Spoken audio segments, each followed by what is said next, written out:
No trecho do livro de Nostradamus, escrito no ano de 1555, ele disse o seguinte: "Do leste virão os traiçoeiros, para atacar os soldados de infantaria de Rômulo, do mar Adriático, com sua frota da Líbia. Os habitantes de Malta e de outras ilhas próximas tremerão." De acordo com John Hogg, especialista em decifrar as profecias de Nostradamus e autor do livro O Anticristo Russo, os filhos de Rômulo seriam os herdeiros do antigo Império Romano, que hoje são os países ocidentais que tiveram conflitos com a Rússia nos últimos anos. Por causa disso, segundo ele, o terceiro anticristo, anunciado por Nostradamus no ano de 1555, seria, sem sombras de dúvidas, o presidente russo Vladimir Putin, que estaria encarregado de devastar a Terra e acabar com toda a humanidade. Bem, se Putin seria o terceiro anticristo, quem foram os outros dois? Aqueles que estudam as obras de Nostradamus afirmam que o primeiro anticristo teria sido Napoleão Bonaparte, um soldado francês que liderou o lado republicano durante a Revolução Francesa e causou muitos estragos pelo mundo. E Nostradamus disse o seguinte: "Nascerá um imperador perto da Itália, que custará caro ao império. Dirão com quem ele faz aliança e descobrirão que ele é menos um príncipe do que um açougueiro."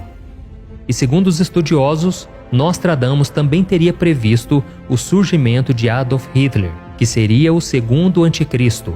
Ele conquistou o poder na Alemanha durante o século XX e ordenou o genocídio de milhões de judeus durante a Segunda Guerra Mundial. Nostradamus disse o seguinte sobre este homem: "Das profundezas do oeste da Europa, de pessoas pobres nascerá uma criança, que por sua linhagem seduzirá as massas. Sua fama no reino do Oriente crescerá ainda mais. Feras ferozes da fome engolem rios. A maior parte do campo contra Rister será, em gaiola de ferro, o grande carregará. Quando nada, o filho do alemão observará." E diante de tudo isso é preciso deixar claro algumas situações. Primeiro, é que não existem 3 anticristos no mundo. A Bíblia é muito clara ao afirmar que existirá apenas um anticristo, que virá ao mundo nos últimos dias para enganar as nações e assumir o poder de todo o planeta. Veja o que o apóstolo Paulo disse sobre isso: "Não deixem que ninguém os engane de modo algum. Antes daquele dia virá a apostasia, e então será revelado o homem do pecado, o filho da perdição. Este se opõe e se exalta acima de tudo que se chama Deus ou é objeto de adoração, a ponto de se assentar no santuário de Deus, proclamando que ele mesmo é Deus. Então será revelado o perverso, a quem o Senhor Jesus matará com o sopro de sua boca e destruirá pela manifestação de sua vinda. A vinda desse perverso é segundo a ação de Satanás, com todo o poder, com sinais e com maravilhas enganadoras. Ele fará uso de todas as formas de engano da injustiça para os que estão perecendo, porquanto rejeitaram o amor à verdade que os poderia salvar.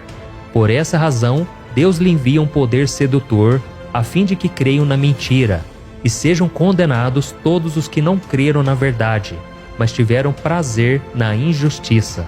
Olha isso, irmãos. Está muito claro aqui que a visão de Nostradamus está errada mais uma vez, porque só existirá um anticristo.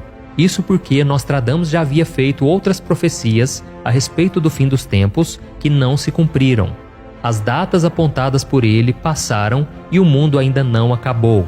Vamos falar agora sobre o Vladimir Putin. Seria o presidente da Rússia o enviado de Satanás para enganar o mundo e conquistar o poder?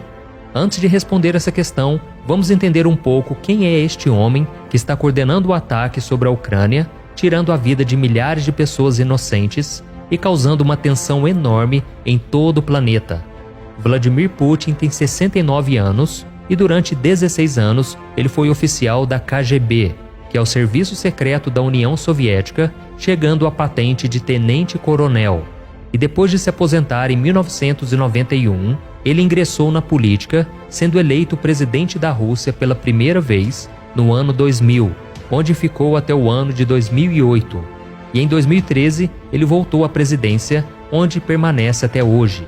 O seu governo tem sido marcado por grandes reformas políticas, por tensões com os Estados Unidos e a Europa Ocidental, pela rigidez com os rebeldes e pelo resgate do nacionalismo russo. Vladimir Putin teve vários desacordos diplomáticos com outras potências mundiais e por causa disso nós podemos chegar à conclusão de que ele não é o anticristo. Por pior que o presidente da Rússia seja, ele não é um enviado de Satanás que a Bíblia tanto fala, e eu vou te explicar por quê, baseado no que a palavra de Deus diz. Por exemplo, o profeta Daniel afirma que em determinado momento da história surgirá um homem muito poderoso e inteligente, que virá de um cargo político muito importante e conquistará a confiança de muitos. Com seu poder de persuasão e um discurso voltado para a paz e a prosperidade, o anticristo convencerá os líderes das maiores religiões do planeta que a melhor saída para a humanidade será a criação de uma aliança mundial que, segundo ele, trará harmonia absoluta a todos os habitantes da Terra. E se olharmos o histórico de Vladimir Putin como governante, veremos que ele só causou e ainda causa mais tensão, mortes e insegurança, algo totalmente contrário ao início do reinado do anticristo. Vladimir Putin não pode enganar as nações com uma falsa esperança de união global, porque ele é totalmente contrário a isso. E a Bíblia diz também que o anticristo surgirá em um momento em que o mundo estará passando por um grande conflito. Então, este homem, que provavelmente será um grande influenciador político, surgirá como a grande solução para todos os problemas da humanidade. Ele trará a paz e a segurança que o planeta tanto espera. E é exatamente por isso que o Putin não é o anticristo. Mas tem uma coisa muito importante que eu preciso dizer. Por mais que o presidente da Rússia não seja o anticristo, está muito claro que todos os homens cruéis da história foram tomados pelo espírito do anticristo. Isso mesmo, por mais que o anticristo não tenha sido revelado ao mundo, o seu espírito já está em nosso meio e opera de forma maligna na vida de muitas pessoas, principalmente dos líderes mundiais.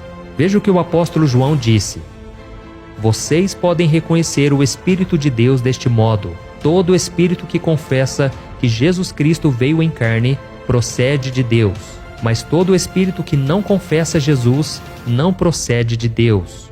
Esse é o espírito do anticristo, acerca do qual vocês ouviram que está vindo e agora já está no mundo. Olha isso, irmãos. Como nós vimos, o espírito do anticristo já está no mundo e todos nós devemos ficar alertas. Precisamos orar para que Deus tenha misericórdia do povo ucraniano que está sofrendo tanto com essa guerra e também orar para que as pessoas se voltem para o Senhor enquanto há tempo.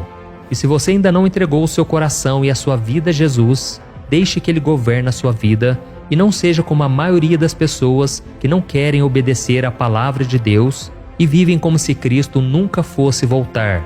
Nós sabemos que a maioria dos sinais que antecedem a volta de Jesus já se cumpriram, e ainda assim muitos duvidam e dizem que essas coisas sempre existiram, que essas guerras, fomes, terremotos, tudo isso já aconteceu nas épocas passadas. Mas irmãos, nós precisamos tomar muito cuidado, porque agora os sinais estão ficando muito claros e não podemos ser pegos de surpresa, vivendo em desobediência à palavra de Deus.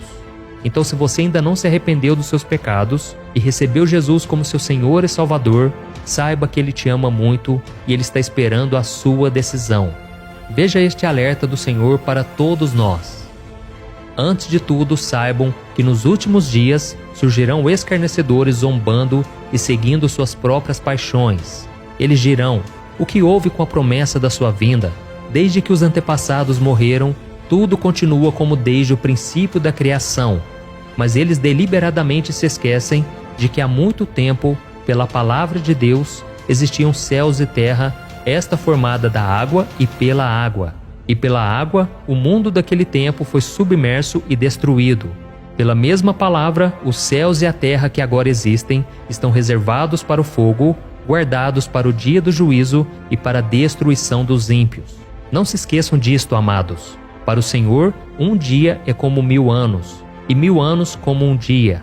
O Senhor não demora em cumprir a sua promessa, como julgam alguns. Pelo contrário, Ele é paciente com vocês, não querendo que ninguém pereça, mas que todos cheguem ao arrependimento. O dia do Senhor, porém, virá como ladrão. Os céus desaparecerão com um grande estrondo, os elementos serão desfeitos pelo calor, e a terra e tudo o que nela há. Uai, seu app de vídeos curtos.